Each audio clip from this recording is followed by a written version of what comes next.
सारे लोग वहाँ जाते हैं और बदतमीजी करते हैं, इसमें कांग्रेस का कोई रोल नहीं। अर्चना गौतम के साथ जो भी हुआ ये बहुत दुख की बात है। कांग्रेस में तो सब वो खुला दरवाजा है, वो कोई भी आता है कोई भी जाता है, ये बदनाम करने ये साजिश बहुत बड़ा शतरंज चल रहा है। बेटी बचाओ और बेटी पढ़ाओ वाले की यही लोग नारा लगाते हैं और यही लोग बेटियों को हत्या कराते हैं। यही बोले कांग्रेस इस पर खंडन करती है, इसके लिए लड़ाई लड़ती है। कहीं भी जय श्री राम नारा लगाते हैं और घुस जाते हैं। और इन लोगों का राम के कोई पता नहीं है, कौन सा राम के बात करते हैं। नमस्कार, आप देख रहे हैं सोवन टीवी। बात करते हैं जिस तरह से प्रियंका गांधी जी यूपी इलेक्शन में जिस तरह से उन्होंने नारा दिया था कि लड़की हूं लड़ सकती हूं। उस समय अर्चना गौतम जो बिग बॉस में हिस्सा रही हैं और सेलिब्रिटी हैं, कल बीते दिन अपने पिता के साथ कांग्रेस मुख्यालय अकबर रोड पर गई। वहां पर उनके साथ कांग्रेसी कई नेताओं ने बदतमीजी की, बदसलूकी की और ये कैमरे में कैद भी है। कुछ तस्वीरें आई तो ये तस्वीरें सोशल मीडिया पर खूब वायरल हो गई और लगातार कांग्रेस को कटघरे में भी खड़ा होना पड़ रहा है, क्योंकि सवाल उठ रहे हैं कि क्या लड़की हूं लड़ सकती हूं। और आज अर्चना गौतम जब कांग्रेस की वो समर्थक भी रही हैं और चुनाव भी लड़ चुकी है सांसद का मेरठ से, उनके साथ इस तरह की बदसलूकी देखकर वाकई में सवाल निशान तो खड़े होते हैं। बात करते हैं इसी मुद्दे पे आज, क्या कांग्रेस नारी शक्ति के पक्ष में है या विपक्ष में है? देखिए, ये गौतम अर्चना गौतम जो आई थी कांग्रेस मुख्यालय पे, हम्म। तो सबसे पहले वहाँ आरएसएस और बजरंग दल के लोग जो है, हिंदू महासभा के लोग ने वहाँ पहुँचा था।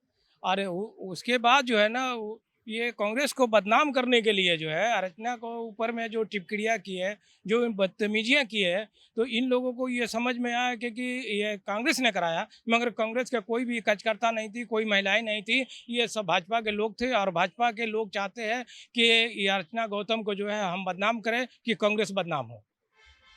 कांग्रेस के बिल्कुल मुख्यालय के दरवाजे पर आरएसएस और बीजेपी के लोग क्या कर सकते हैं? वहां कांग्रेस के कोई गार्ड या कोई नेता नहीं थे कि जो पहचान ले? नहीं, नहीं, वो तो अंदर तक जाते हैं ना, वो तो खुला रहता है, दरवाज़ा खुला रहता है, लोग कौन आता है, कौन जाता है। और कांग्रेस थोड़ी किसी को रोकती है। वो तो कोई आता है, कोई जाता है, वहाँ पे कैंटीन भी है, लोग खाते भी हैं, पीते भी हैं, उनके दफ्तर में जाकर बैठते हैं। तो कांग्रेस की तरफ से तो कोई प्रतिबद्ध नहीं है कि भाजपा वाले ना आए, आरजेडी वाले ना आए, कांग्रेस वाले सिर्फ आए, नहीं, ऐसा नहीं है। सारे लोग वहाँ जाते हैं और बदतमीजी करते हैं, इसमें कांग्रेस का कोई रोल नहीं है। तो आप सीधा सीधा खंडन कर रहे हैं और अर्चना गौतम फिलहाल इस मुद्दे पर चुप हैं, लेकिन वो कहीं ना कहीं अब जानकारी आ रही है कि वो इस मुद्दे पर इस पर कार्रवाई करने की जरूर कोशिश करेंगी। जिस तरह से उनके पिता के साथ बदसलूकी की, उनके खुद के साथ बदसलूकी करते हुए दिखाई दिए हैं, उन नेताओं की पहचान की जाएगी। तो अगर कांग्रेस के निकलेंगे तो क्या फिर कांग्रेस को सवाल खड़ा होता है? जी, अगर कांग्रेस के एक भी नेता निकलेंगे तो इस पर हम लोग बर्खास्त करेंगे।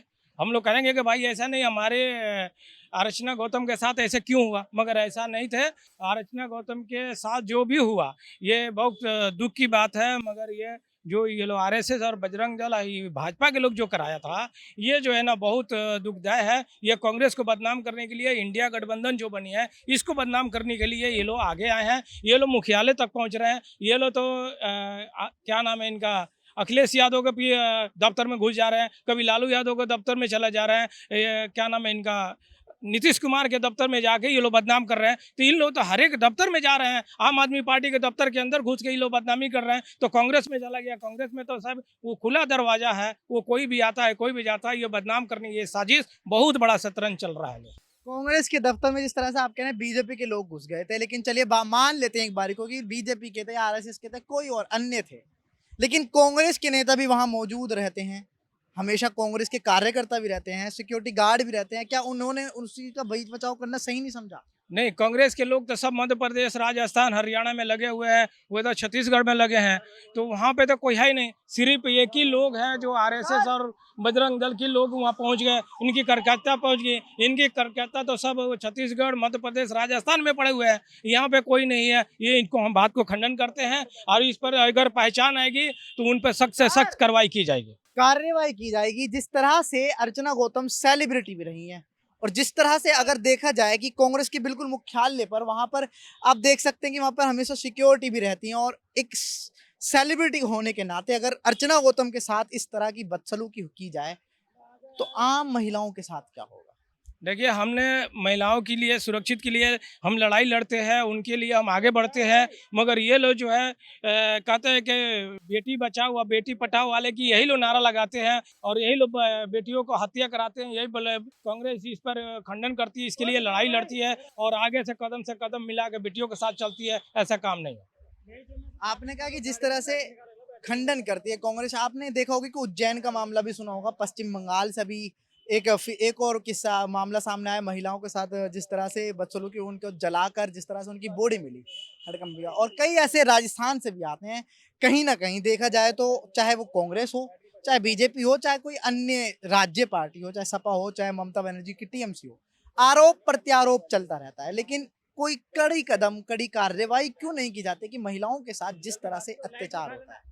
ये देखिए, राजस्थान में जो भी हुआ, ये आरएसएस वाले ही निकले, सारे निकले, ये भाजपा वाले निकले। कल बंगाल की बात करते हैं तो बंगाल में ये सारे भाजपाई आरएसएस के लोग निकला। वहाँ पे ममता बनर्जी ने सख्त से सख्त कार्रवाई कर रही है। यहाँ पे गहलोत साहब जो है सख्त से सख्त कार्रवाई कर रहे हैं। तो ये लोग जो है ना, ये कांग्रेस की सरकार को बदनाम करने में आगे लगे हुए हैं। कहीं भी जय श्री राम नारा लगाते हैं और घुस जाते हैं। इन लोगों को राम के कोई पता ही नहीं है, कौन से राम के बात करते हैं, कि जो ये रावण वाला राम की बात करते हैं कि जो पूजनीय राम है उसकी बात करते हैं। ये हमको समझ में किसकी बात करते हैं? खूब अपने उन्होंने अपनी बात रखी खुलकर, हर एक चीज पर बताया कि और अर्चना गौतम के साथ जिन्होंने बदसलूकी की वो कांग्रेसी नेता नहीं बल्कि बीजेपी के नेता हैं, ये उन्होंने आरोप लगाए हैं। ये तो फिलहाल जानकारी जब सामने आ जाएगी, पुख्ता सबूत सामने आ जाएंगे कार्रवाई के बाद, तभी पता लगेगा कि आखिर वो लोग कौन थे और क्यों उनके साथ इस तरह से बदतमीजी की। फिलहाल इस खबर में इतना ही, बाकी तमाम ऐसी खबरें देखने के लिए बने रहें सौगंध टीवी के साथ। कैमरामैन अंकित के साथ सुहेल। आप देख रहे हैं सौगंध टीवी, सौगंध वतन की।